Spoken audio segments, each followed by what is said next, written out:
If you're like me and cookie days are your favorite days, then today's recipe for oatmeal chocolate chip cookies is for you. They're gooey, they're chewy, and they're so delicious. Let's jump in.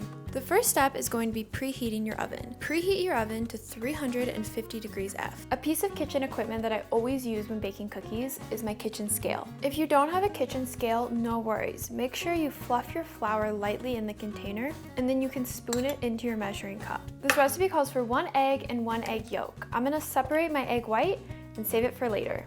The extra egg yolk adds a little bit of extra fat to the cookies and it's so delicious. It makes them a little extra chewy. So I separated my egg from my egg white and I'm just gonna save this for breakfast the next morning. Now let's make some cookie dough. The first step is going to be combining the butter and the sugars. I have 1 full stick, 8 tablespoons, 113 grams of butter. I cut my butter into small pieces. This will make it easier to blend with the sugar. I have 2 tablespoons or 25 to 30 grams of white sugar. Then I need half a cup of dark brown sugar. That should be about 90 grams, but let's measure it just to be sure. Now we're gonna get this blitzed up. When everything is smooth and well combined, we're going to go in with the rest of the liquid. So we have that 1 egg and egg yolk, and then we're going to go in with 2 teaspoons of vanilla extract. Mix until smooth. Give it like a full minute with the beater. You want it to be pretty light and airy and fluffy.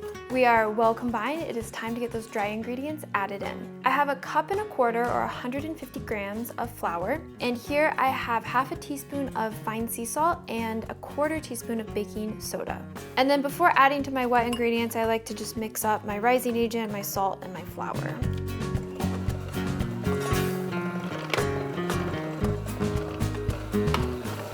I also have 1.5 cups or 130 grams of rolled oats. Now for the fun part, setting that aside, I have 100 grams or about half a cup of some semi-sweet chocolate chips. And then because I love dark chocolate, we have 60 grams or about 1/4 cup to half a cup of just some dark chocolate squares that we need to chop up.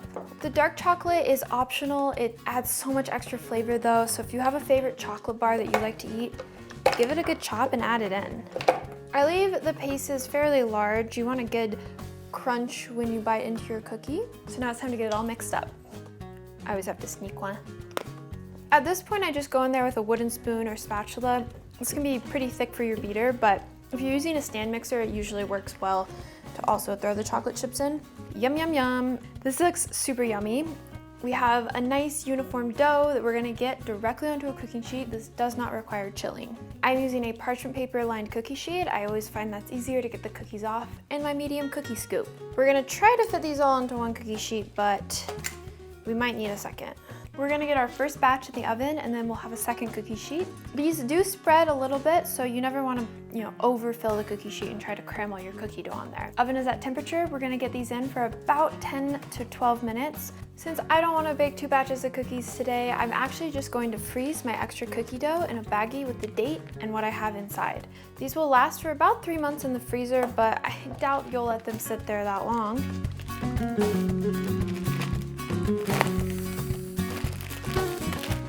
It has been 11 minutes. We're gonna get these guys out of the oven. We're gonna let them set on the cookie sheet for a couple of minutes and then remove them to a cooling rack.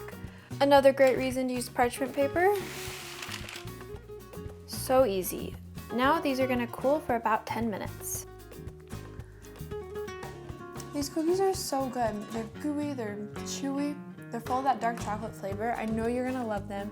And if you have a fun dark chocolate flavor that you like to put in, let me know in the comments below. Thank you so much for watching.